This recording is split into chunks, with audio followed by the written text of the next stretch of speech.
Perhaps it was mentioned that Stalin was also evil and also killed millions of his own citizens. Perhaps you learned a little bit about the gulags or the purges. In my case, almost no time at all was spent on Mao's China. Then, if you were anything like me, a few years later you might have heard the claim that communism actually killed more people than fascism, perhaps even up to 100 million people.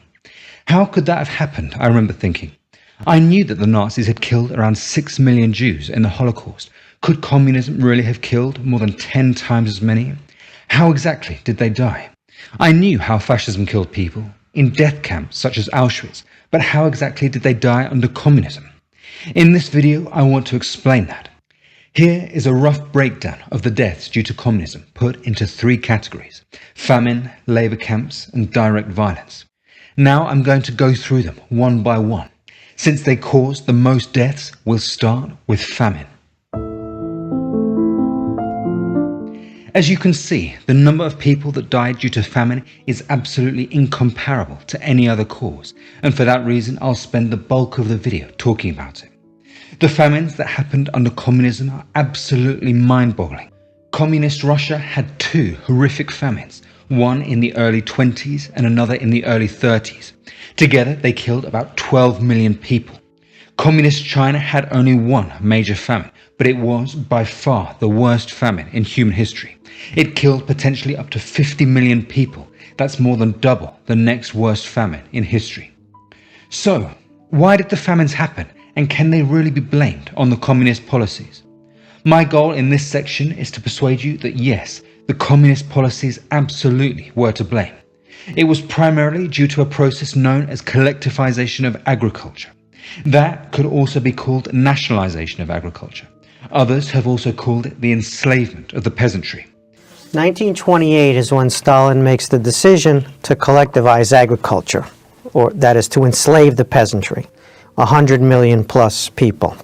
Essentially, it was the process of getting rid of all private property in farming so that agriculture would be done entirely by the state. Nobody could own any farmland as all of it belonged to the state. Any food that anybody produced didn't belong to them, it belonged to the state.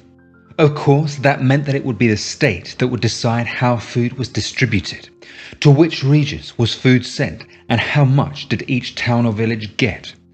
Another absolutely crucial question is which regions would be the food producing regions, and most importantly, how much would they be expected to provide for the rest of the country. All of that was to be decided centrally by state bureaucrats. The buying and selling of food had to be prohibited. For the farmers, the product of their labour, the food that they produced, didn't belong to them. That is why it's been called enslavement. That process, more than anything else, is what caused the famines. The need for collectivization comes directly from the communist ideology.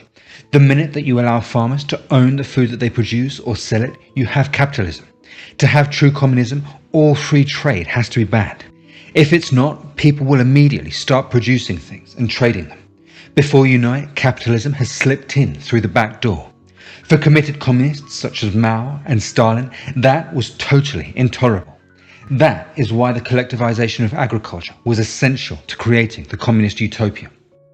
So, why did the collectivization of agriculture produce such horrific famines?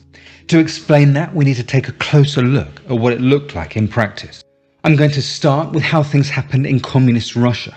Up until 1917, farming in Russia was done by a complex system of serfs and wealthy peasants that were known as kulaks. I'll talk more about kulaks later, but for now they were essentially peasants that had got a bit entrepreneurial and managed their land more effectively. That allowed them to make more money and grow their farms. Then, in 1917, the communists took power, and what ensued was a brutal civil war that took several years for them to win. If you would like to learn more about that, please do see the video that I made on it. It was during that civil war that the communists made their first movements towards collectivizing agriculture in what was known as war communism. There were many different aspects to war communism: nationalization of industries, military control of the railways, but the most important for us in this video was the confiscation of grain from farmers. That was exactly what it sounds like. Peasants were forced to surrender the food that they had produced. Essentially, some government goons would turn up at a farm and force the peasants to hand over their grain. That grain was then distributed as the communists saw fit. Of course, much of it went to their army to win the civil war. Many peasants resisted. They hid their grain and ate their livestock. Some even took up arms. In the region of Tambov, peasants forcibly took back the confiscated grain and started an armed rebellion against the government. Of course, the communists cracked down extremely harshly. There were brutal punishments, such as mass arrests and executions, deportations, and forced labor camps. Now, I should say that that wasn't full-on collectivization of agriculture, because the vast majority of the land remained in private hands. Collectivization of agriculture really means when all of the land is owned and managed by the state. At that point in the early 1920s, food was still mainly produced by private individuals, but the state would then confiscate it. The results were devastating. Many regions had to surrender all their grain, leaving them with nothing. Millions died of starvation. The cities lost a huge amount of population as people fled to the countryside in the hope of feeding themselves. Petrograd and Moscow both lost over half their population. The famine was such a disaster for the communists that they were eventually forced to do a U-turn. The policy of grain confiscation was stopped and replaced with a food tax, which allowed the peasants to trade the grain that they produced. Free markets and capitalism were back, at least in the countryside. That immediately led to an increase in production, as the peasants now had an incentive to produce more. For the next few years, Russia continued with that sort of hybrid system, with communism in the cities, but capitalism and free markets in the countryside. That worked to prevent any further famines for the rest of the 1920s. So, the communists had made a first attempt at collectivizing agriculture, and it had gone spectacularly badly. You would hope that that would mean that they would learn from their mistake and not try it again. That is not what happened. The communists were committed to their dream. They hated capitalism and were determined to eradicate it. While their previous attempt had been a disaster, that was no reason not to try again. Enter Joseph Stalin. Stalin came to power in the 1920s and was determined to get agriculture collectivized once and for all. This time they were going to do it properly. They weren't just going to confiscate the grain of the peasants. They were going to get all of the land under government control. All food would be produced in state-run farms.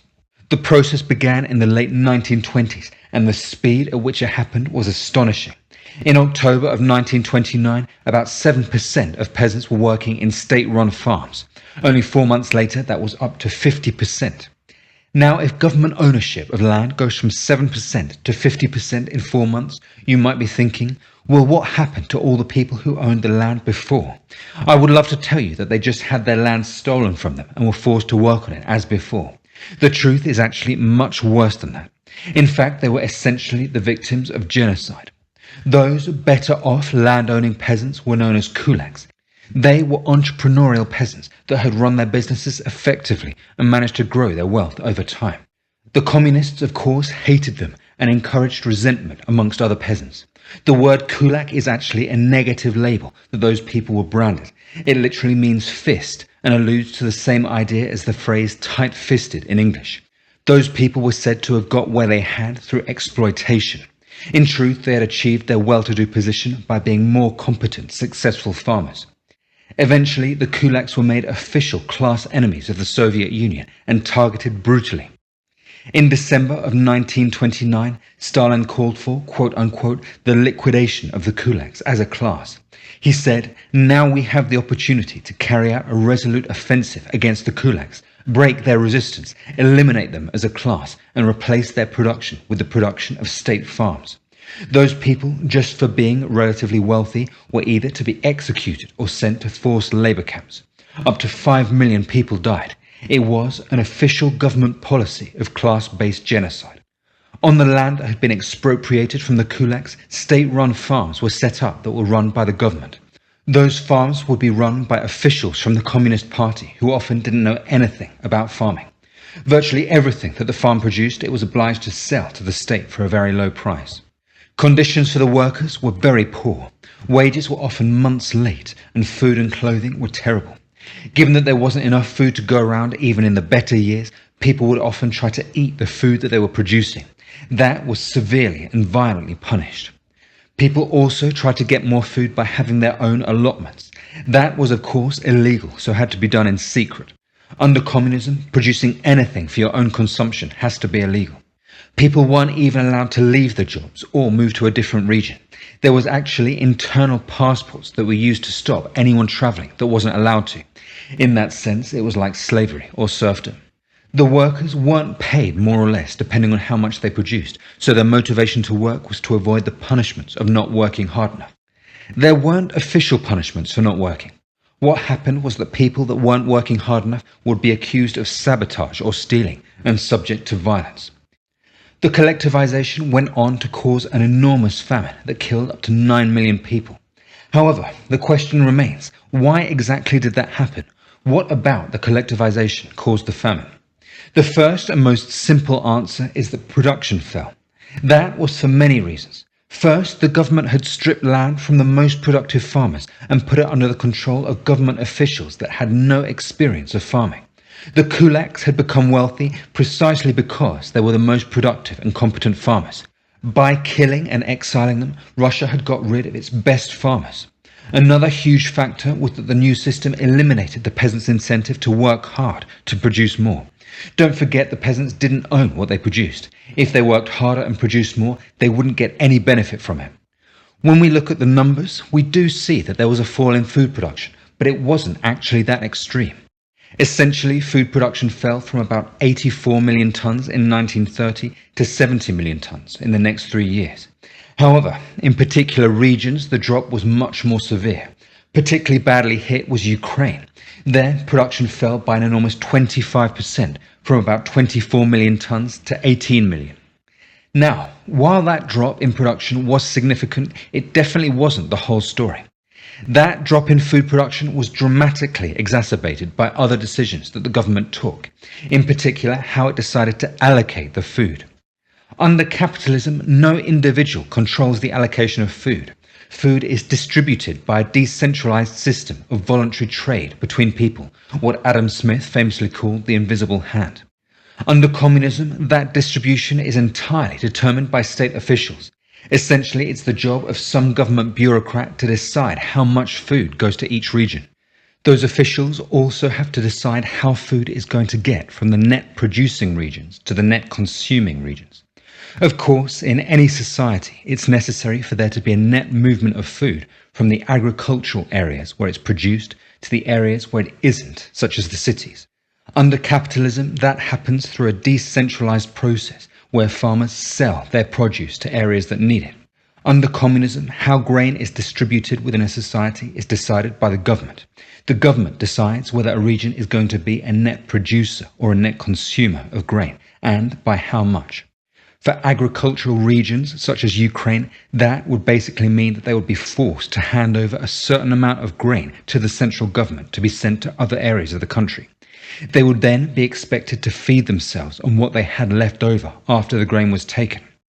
Now that might just about function when harvests are good and Ukraine has enough grain to feed itself and hand over a large amount. But what happens when production falls, as it did in the early 1930s? Remember, Ukraine's production fell by about 25%. Surely then the amount of grain that it's expected to export would need to decrease dramatically. Potentially, for those years, Ukraine should even be a net importer of grain from the rest of the country. That is not what happened. Despite producing a much lower quantity of grain, Ukraine was still forced to export the same amount to the rest of the country, about 8 million tons. That had been manageable when Ukraine was producing 24 million tons, but when that fell to just 18 million, it was catastrophic. It doesn't take a genius to work out what happened next. An enormous famine with up to 5 million deaths. It was due to that lethal combination of a dramatic fall in production coupled with the requirement to continue exporting a fixed amount of grain to other areas of Russia. That is how you end up with a situation where, paradoxically, the Ukraine, a fertile and food-producing region, is worse affected by the famine than, for instance, an urban environment like Moscow. Like previously, people tried to move to areas least affected by the famine, which the government tried to stop.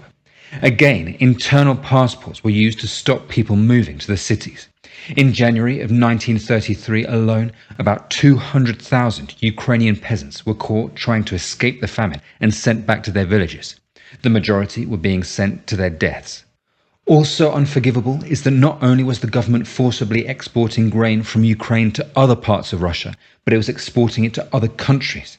The government did cut the exports, but not completely. In 1932, years into the famine, the government exported 1.5 million tons of grain, about 2% of the overall harvest.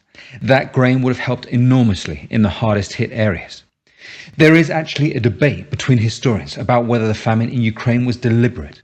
Some people claim that Stalin wanted to punish Ukraine for having a nationalist movement that wasn't entirely committed to the Soviet Union. Others say that there isn't evidence that it was deliberate.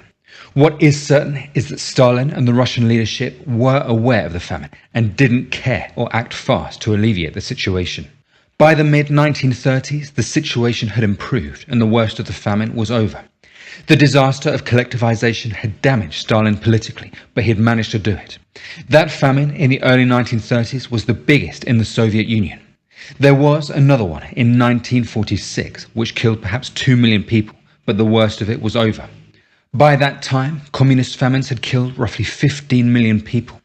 I would love to tell you that that was the last of the victims of famine, but in fact, at that point, communist famines had killed only a quarter of their total victims. Tens of millions more were to die overwhelmingly in China, in what became the worst famine the world has ever seen. The communists came to power in China through a similar process to that of Russia. Led by Mao Zedong, they won a brutal civil war from 1945 to 49. Like the leaders of communist Russia, Mao and his followers were determined to implement communism as completely as they could. That would mean that the people of China, like the people of Russia, were going to experience the joy of trying to collectivize agriculture. The process started in 1953, only 4 years after the communists had taken power. The government declared that all surplus grain had to be sold to the state for a fixed price. As with the Soviet Union, the rules about quotas were used to cause all sorts of misery for the peasants. In reality, there wasn't really any surplus grain. The peasants were barely scraping by. Of course, it was the government that got to define what counted as surplus grain. They determined that it was anything above 15 kilograms per person per month, a little over half of what a person needs to eat in order to get sufficient calories. All grain that a village had above that level had to be sold to the state for a fixed price. The fact that the villagers weren't able to keep enough grain to feed themselves was actually a feature, not a bug. It made them more dependent on the state. Any extra grain that they needed had to be bought from the state based on how well they contributed to collective labor. It's important to note that food was still largely produced in private farms, but then confiscated by the state. In late 1953, less than 1% of farms were collective. The vast majority were private. Like in the Soviet Union, the Chinese Communist Party didn't want to have just the state taking grain from private farms. They wanted to abolish private farms entirely, to have all farming done by the state. Initially, that process began simply with the government encouraging violence towards landlords. Mao encouraged peasants to kill landowners, whose land would then be turned into state-run farms. Virtually all of the pre-existing landlord class was stripped of their assets and killed. Up to 5 million former landlords were killed or exiled. The process began on a much bigger scale in 1955. By 1958, the vast majority of farming in China was done in state-run farms. The majority of the peasants didn't have enough to eat, but there wasn't a full-on famine. That would change in 1958.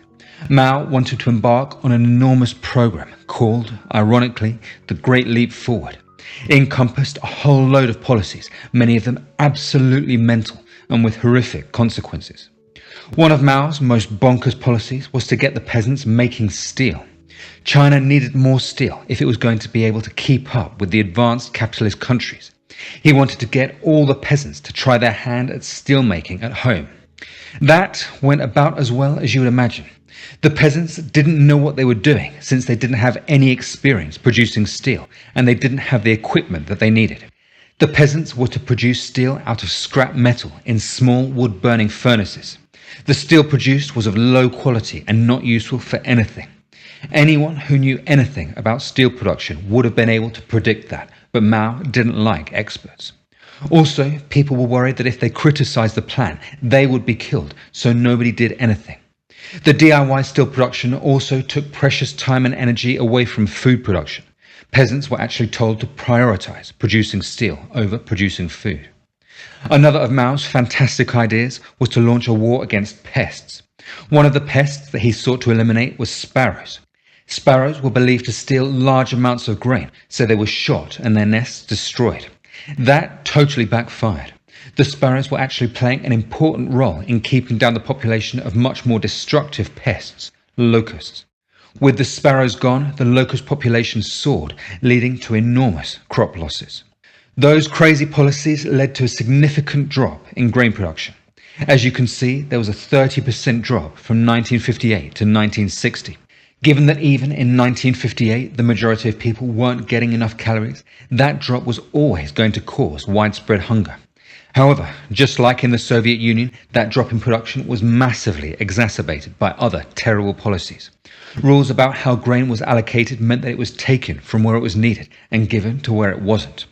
It was in large part due to the surplus system and the incentive structure that it gave rise to amongst the Communist Party officials.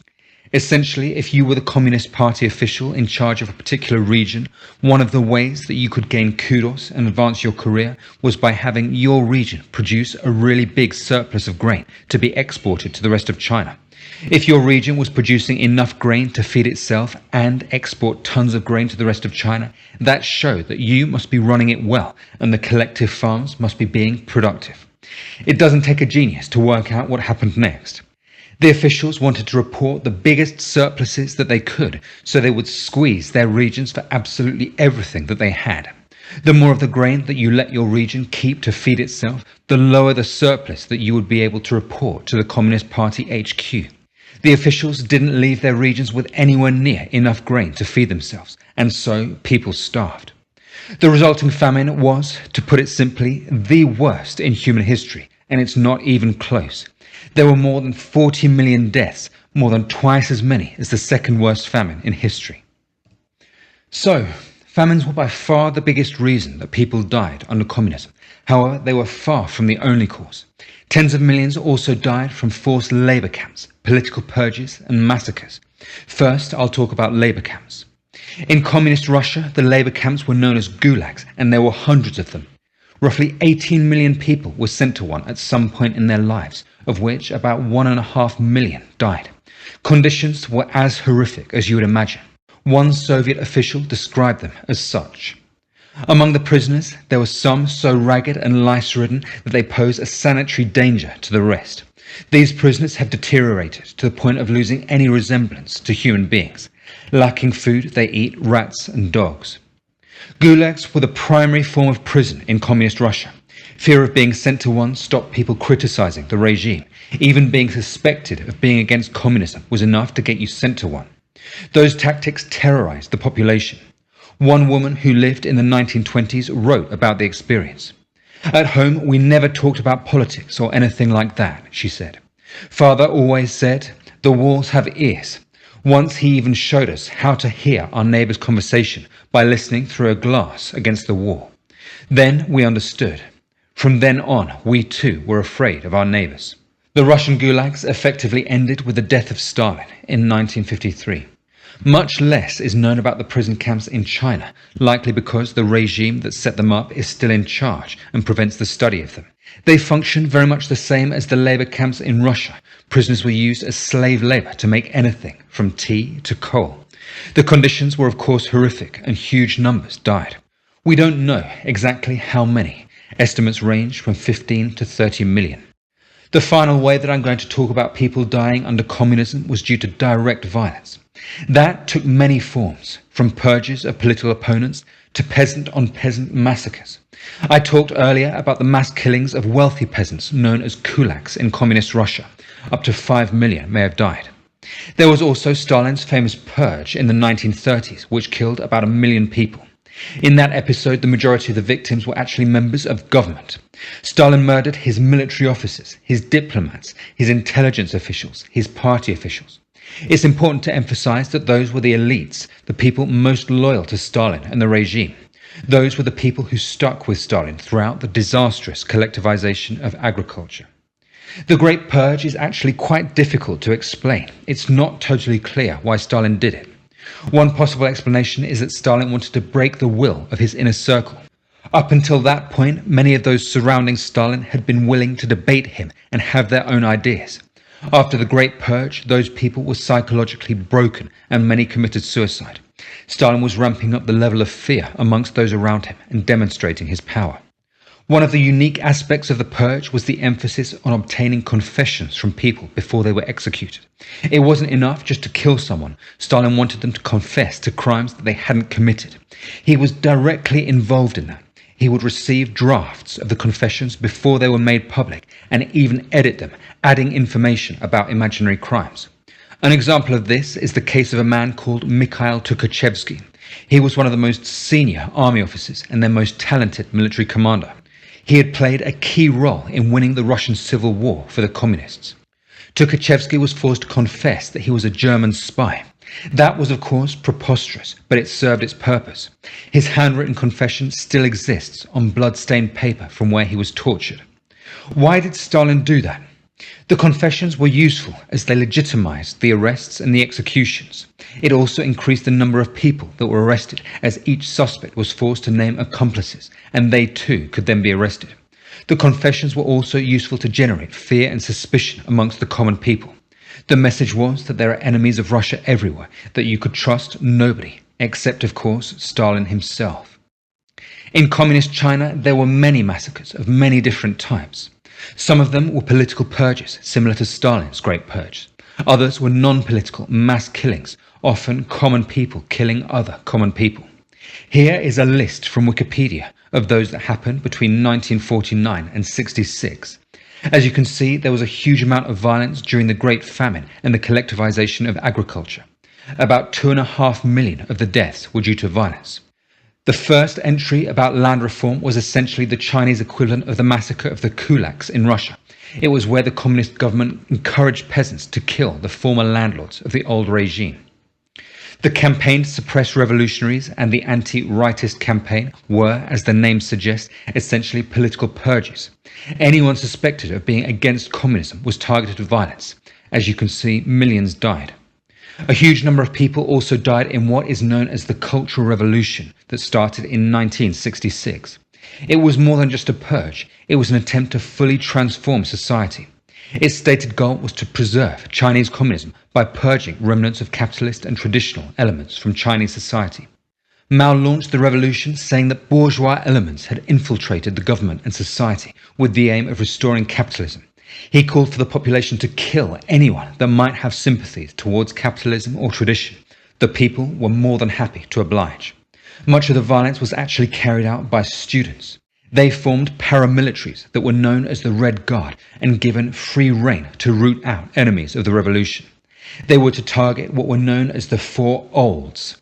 That was old ideas, old culture, old customs and old habits. As you can see, it was an assault on tradition as much as capitalism. Ancient artifacts and graves of notable Chinese figures were destroyed.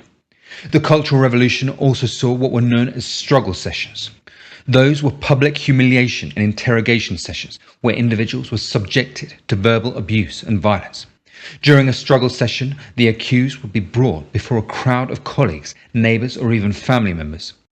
They would be forced to confess to their alleged crimes, which would range from holding bourgeois ideas to engaging in counter-revolutionary activities or betraying the revolution. The goal of these sessions was to publicly shame the accused, break their will and reaffirm the authority of Mao and the Communist Party. Those who resisted or failed to confess sufficiently might face further punishment or be subjected to repeated sessions until they complied. There was also straight-up mass killing. One of the most famous examples was the Guangxi massacre, where about 500,000 people were killed. People were beheaded, buried alive, boiled and drowned. One of the most bizarre aspects of the Guangxi massacre was that there was a significant amount of cannibalism, with about 400 people eaten. I should stress that that wasn't due to famine or lack of food. The Cultural Revolution saw many such massacres in different parts of China. In total, up to 2 million people may have been killed.